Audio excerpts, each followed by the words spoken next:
Welcome to Science Fiction Book Review Report for Star Wars Thrawn by Timothy Zahn. I might have butchered one or two things here, but I'm not exactly sure how to pronounce them. Let's carry on.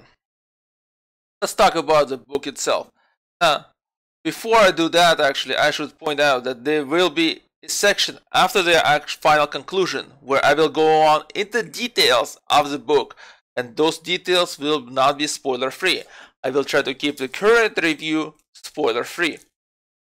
If you have read the book and just want to see my further opinion on the characters, on the book itself, then you're welcome to go ahead and watch past the conclusion section to listen to my take on the rest of the book that I cannot provide without giving away spoilers.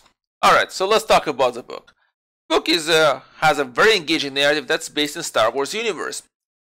However, the deep knowledge of Star Wars universe is not required. Well, number one is because it's based in the new chronology that Disney now has established, right? The old one has been axed. But the second one is because, well, I think most of the stuff that you will need to know will be provided in the book. I think the only thing that you need to know is really maybe comes from the original trilogies. I don't think you really need anything more than that. Maybe some knowledge that there was Clone Wars before the Empire took charge.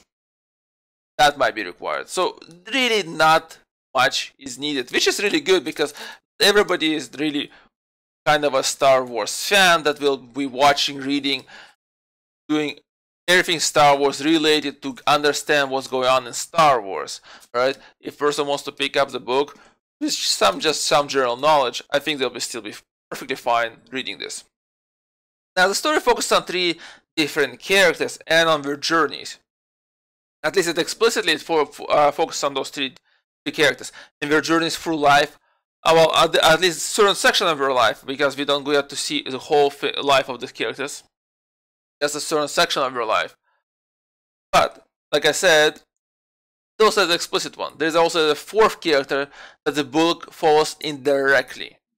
That character is also a very interesting character, and I think that character is one of those things that adds to this book really a lot and makes this book from a very good book to a great book. Now, the book also offers an inside type of a look at the Empire and its point of view of the world, point of view of the Imperial citizens, how they see the world around them, rather than just the way the rebels see them, as being quite often being presented, let's say in the original trilogy, right? The Empire is evil, that kind of stuff. Here we have a look at the Empire from inside, and how do the actual people who serve in the Empire or live in the Empire kind of reconcile the fact the problems that they have with the Imperial government, and with the fact that they're living and working for this kind of government. Anyway, that's also a very interesting thing. But let's get into the story specifically, and I'm going to go character by character, at least those four main characters that I believe are very much important. Let's start with Thrawn. Thrawn here plays the fish out of water type of a role. He's an outsider, and therefore everything has to be explained to this character. The character needs to understand the workings of the Empire, and so things are being told to him, and that's how we learn about the workings of the Empire as the readers, which is a very good way to do. There's a minor problem here. They do make him very much politically understanding, and that kind of other thing is in line with the rest of the character, because the character is very much smart, so he should be able to understand politics. But from the things of it, it doesn't look like he's able to understand them. At least he plays them, which does not kind of fit either with this character, because Thrawn does not really look like he's playing. Morally, he's ambiguous, at least presents himself that way. We're not exactly certain if he has a clear-cut moral stance, except the fact that he seems to be looking to kind of do things in the most efficient and the best way possible. He looks for those kind of solutions. So the solutions themselves might be not morally good or bad. He's not looking for any of that stuff, right? He's trying to find a solution.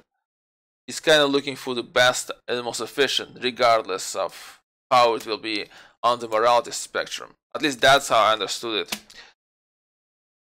Now, there's a problem with this character, and the problem besides the one that he's not being politically, intuitive with that kind of stuff, or not being able to understand politics, the fact that this character has the answer to everything. He has a plan for everything. At least that's how it's always seen in the book, and I don't see any reason to doubt that in the book. Basically, this character is like a Sherlock Holmes type of character. Character that's able to take a bunch of different things, lay them out, and get the idea of what's going on, then work out the plan and deal with the situation. It makes this character very boring. Why? Because, well, if he gets captured, I don't know, finds himself in a combat battle that he is really, struggling, or it looks like he will be struggling, and he already has a plan. He always thought of it. He already anticipated that this is going to happen. He already has himself several steps ahead. So you know that everything's going to turn out all right for him, and that makes this character boring. Thankfully, there's a kind of type of situation that rescues him. The situation that rescues him is the fact that he has an aide named Eli Vanto. Eli acts like Watson. Watson, the way Watson acts to Sherlock Holmes, Eli acts the same way to Thrawn. He understands Thrawn's plans after the only occur. He explains them after the fact. He shows the reasoning that was used to arrive at the things. From all that, be able to have that drama of not knowing what's gonna happen, or how the characters are gonna get themselves out of the situation. Because whenever a tough situation occurs, we quite often present it from Ellie's perspective. Therefore, we have no idea what's going on, how what Thrawn is planning or what he's thinking. That keeps the book going. Ellie also represents the opinion of regular citizens of the Empire. So whenever Thrawn asks him, why is this occurring? Why is this happening? Ellie will be the one that providing those answers. He'll be telling Thrawn and saying that, well, we don't like this because of that. Or the Empire is doing this way because of this kind of things. This will happen. This will historically happen. All this kind of tidbits are being presented. So we understand how the regular citizens view the Empire, and what's their stance on things, and why they're accepting of the Empire. Now, don't be fooled by the fact that Ellie is accepting the Empire, that he's actually an evil person, because as we know, Star Wars universe Empire is evil. No, he has a very clear sense of morals, and he does point that out, that he sees certain problems with the Empire. He sees certain other issues, but he's still able to reconcile that against the fact that, well, the alternatives that he sees are not there. I mean, that's the reason the things turned and became in a way run by the Empire, is because the alternatives people perceive to be worse, and therefore he's willing to accept the Empire. But morally, he clearly has a moral compass that we as the readers would agree on, I think. The third character, Arinda Price, I think the most interesting character at this point, because she's the one that actually acts as an example of how experience in life changes a person. Because Ellie and Thrawn are static. Despite of everything that happens, they're pretty much static characters. Thrawn is the one that already has everything figured out. Nothing really changes about this character. Ellie continues to be the Watson type of person, and there's maybe minor changes to his character when he sees how the way the Empire conducts things. But generally, he does not change anything there either. He's still there. He's still, always is pretty much acting the same role, doing the same thing. Very much static. Arinda Price starts out in one location. If you think of her as a character and her journey, and the journey she takes, and ends up in a completely different. Life and experience as she goes through them changes her, alters her. She has, her morals are quite clear. Her morals are towards her family, and she'll do what she has to keep them safe, to avenge them, do anything to improve her situation. All that comes from all her actions come from that kind of moral stance. But the way she carries out, which action she selects, begin to change as things progress through the book. She's the one that actually experiences a certain amount of personal growth. Whether positive or negative, I think it's up to you for you to decide, but it's still there. And that way she kind of represents the journey of an official or politician in the Empire. She kind of provides us a view of saying, how do people joining into this kind of roles end up being perceived as corrupt or basically cruel or anything like that? How do they end up in this type of a stance? She is pretty much an example of that, because she's, like I said, she starts out in one place, she ends up in completely another, and the journey shows her life and how pretty much experience beats on her, and life beats on her as she's trying to make her way. Finally, Night Swan, the fourth indirect character, but a very much important one. He represents the rebels. He represents their cause and how actually people get involved in that cause. He shows that, like Amanda Price, he shows the journey of a person going from one location to another as he begins to get involved with rebels. He has a very clear moral compass that he follows. He does not compromise his morals. There is nothing that will change him. He makes it quite clear. The way he kind of a polar opposite to Thrawn. And in the book, he's Thrawn's primary antagonist. He's not Amanda Price's primary antagonist, but he's Thrawn's primary antagonist. And at the same time, we never really feel that he's a negative character. We never really want him to fail in any way. That's the power of this book. The fact that it presents these characters in such a deep, very much as a regular people have very different motivations and deeper kind of I guess you could say emotions and deep beliefs that motivate them to take things away and do things the way they do, which makes them very much relatable and very much for us easy to understand. That's one of the reasons why this book is great. So let's talk about the major themes. I already started on one. The people are complicated, and so are their actions and motivations. You see that for all four characters. There's no simple reason why they do things. You can't really say that this person, any of those four characters, are really, really evil, because we are presented with the reasons they end up doing what they're doing. That's where the book begins to do a discussion of good versus evil.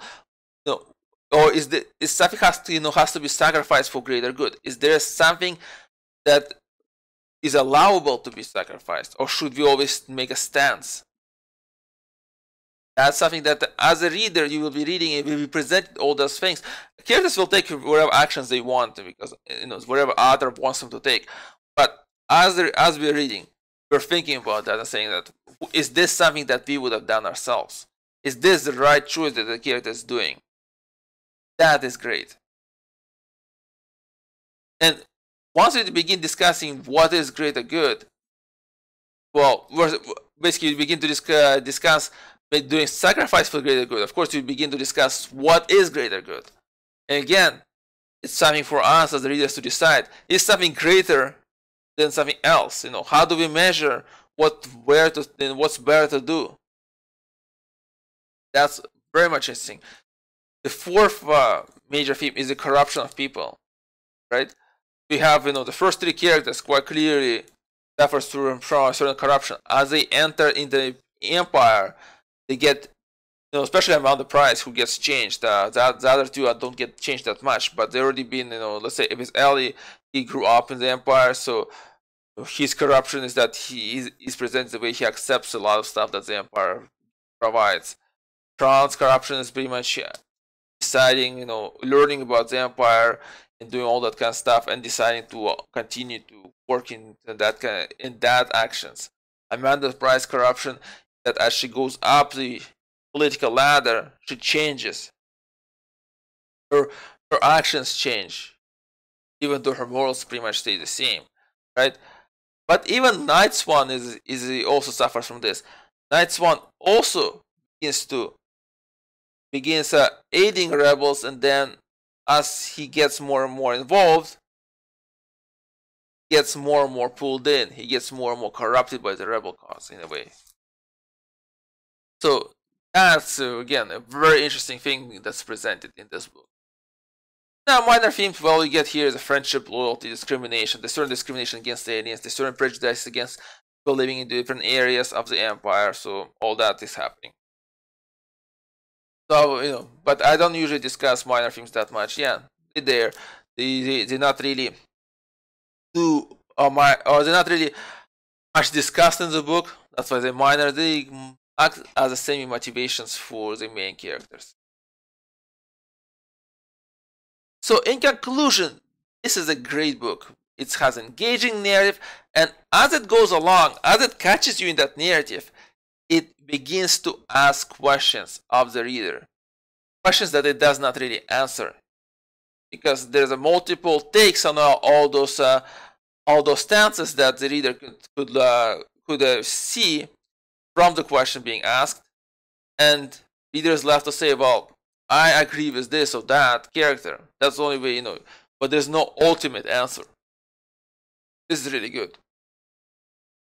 And in the end, the book also leaves me wanting to read more about these characters, to find out more about them, and where their journey will take them. From all this, I would say this is a great, great book. Now, the next section is when I'll be discussing details about the book, details about the characters, details about the main themes, but I cannot do so without spoilers. So the spoilers are going to be happening. So if you want to read the book for yourself at this point, and you don't want to have it spoiled, this is a point where you stop watching and you go watch something else, or go and get the book and read it. If you have read the book or you don't want to read the book and then you just want to hear what I have to say, you can go ahead, listen. I kind of warned you ahead. So right there, spoilers ahead, make your choice now. So let's get into the detailed discussion of the major themes. Let's start with the people are complicated and so are their actions and motivations. Let's start with Thrawn. Thrawn's actions and motivations are very much complicated because pretty much at the very end of the book, he presents the idea that what's happening is why he's there, why he's in the Empire. He says that there is a greater threat to both to Empire and to his people. His state of is called Chi's ascendancy, and they are going to be facing this greater threat. So he's looking for allies. Or, as he points out, there's another alternative, and that alternative is to create a sacrificial lamb. So now we're to create another type of to make pretty much, if it would have worked out, if he decides on this, is to pretty much create a weak empire, so that that external threat will attack the empire first, giving his people, Chi's ascendancy, enough time to develop weapons and prepare for war against this external threat. Right? So this is one of his motivations. It's not exactly 100% clear in the end of the book is that which one did he pick? Did he pick to have Empire be an ally or be a sacrificial lamb?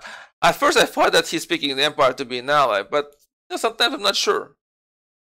Not exactly saying that very much clearly, even though Thrawn never really lies anywhere in the book as far as I know. He always tells the truth. He doesn't always tell the whole thing. He just tells enough that for people to know what he wants. And that's very much clear from his actions. This is what makes him complicated. Next character, Ellie. Ellie is very much a complicated character as well. He is an Imperial citizen. He knows about certain problems with the Empire. He knows certain about corruption, certain amount of prejudice that exists. He still is joining the Imperial Navy because that's the best option he sees for himself and his family sees for him. And he has a pretty good moral compass. When he sees those that ship that has enslaved Wookiees, he's appalled by this whole idea. Unlike Thrawn, who is not appalled at all. Right? And Thrawn tries to create a reason saying maybe these Wookiees were not slaves, indentured labor, criminals, blah blah blah blah. But Ellie says you don't really believe in that. And Thrawn does not really believe in that either. So they both know that there's something bad going on. But Ellie is the one that really feels badly about it. Thrawn kind of deals with everything as an assets-based situation, right? To him, Wookiees are Imperial assets. He wants to minimize casualties because if bigger casualties will reduce number of Imperial assets. So all that kind of that was those things. That kind of reasoning is what kind of swayed me towards the fact that he wants the Empire as an ally. But then again, he also sends off Ellie to chase ascendancy. That to me maybe means that he's kind of also giving she's some kind of a weapon or some way to learn from Ellie and to use Ellie as a weapon against the external threat, while that external threat will focus on the Empire. And Thrawn will make sure that the Empire lasts as long as it's as she's ascendancy needs it to last. To prepare. Maybe that's what the situation is going on. Not 100% clear. But like I said, Ellie is a very complicated character because even though he sees that slavery, he still continues to serve the Empire. Still able to somehow reconcile it, but we have that seed of distrust, that seed of not believing that Empire is all it stands out to be, begin to appear in Ellie. Amanda Price. A very complicated character. She starts out, she's wronged by the Imperial officials. She wants to get back at them. That's her goal. She starts out, tries to do it. And she starts out trying to help people.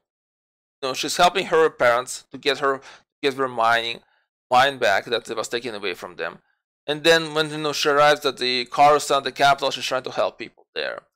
She's always trying to help, but in the end, that gets her nowhere. She gets sabotaged by other people constantly. She makes friends, but those friends take advantage of her. She constantly being hit from all the sides by all this kind of political blows that are occurring, and that changes her. She stops trying to be trusting towards people, and she begins to mistrust everybody. She begins to scheme the same way as everybody else on Coruscant, and from that, everything changes. Her motivations still remain, like I said before. Her motivations never change, but her approach begins to change. Her actions, when we see her trying to rescue her parents from the combat zone, well, her actions are horrible in a way. But then, we see it's gonna say, well, was it worth it? Because she's trying to rescue her parents. What would you do for your family, right? In the end, it's her. You kind of can see why her actions are justified in the same way. But are they really justified? Is what's left to us to wonder about. This is what makes this a complicated character. Night Swan, another one, a very complicated character. This is a person who begins to help people out, similar to Amanda Price in a way. He wants to help people who've been wronged by the Empire. But as he does so, he gets, unlike Amanda Price, who gets thrown into the Empire's political system and begins to side with the Empire more and more for its benefit. The Night Swan begins to side with rebels more and more because he sees more and more of the injustices being done. And the only way he sees is to fight them, constantly fight them. He does not, as I mentioned, compromise anything. His morals are pretty straightforward, so he's not willing to compromise. As Amanda is quite clearly willing to compromise in order to achieve the benefit of, to achieve a political position, so she can help her parents, so she can help her planet in the end. She kind of, her goals are keep constantly moving and increasing. With Night Swan, same story. At first he just advises, then he gets more and more involved. In the end, he's not willing to leave his people, as he sees them at that point, to be destroyed by the Empire. Even if that means he'll be destroyed himself as well. not willing to do that. That's a very interesting, complicated character. In the way, he also acts as a polar opposite to Thrawn, because Thrawn is willing to kind of sacrifice some things for the greater good, while Night Swan, in our meeting 1-on-1, makes it quite clear he does not see that kind of situation. He understands that there might be something greater evil that to be fought, and so therefore he sees why Thrawn wants to let Empire be the way it is, so that they can fight off this greater evil. But according to Night Swan, that's not it. There's no that utilitarian approach where greater good for greater amount of people. No, it's any wrong has to get punished. Any wrong has to be opposed. Any evil has to be opposed. Period. Doesn't matter what. There's no compromise.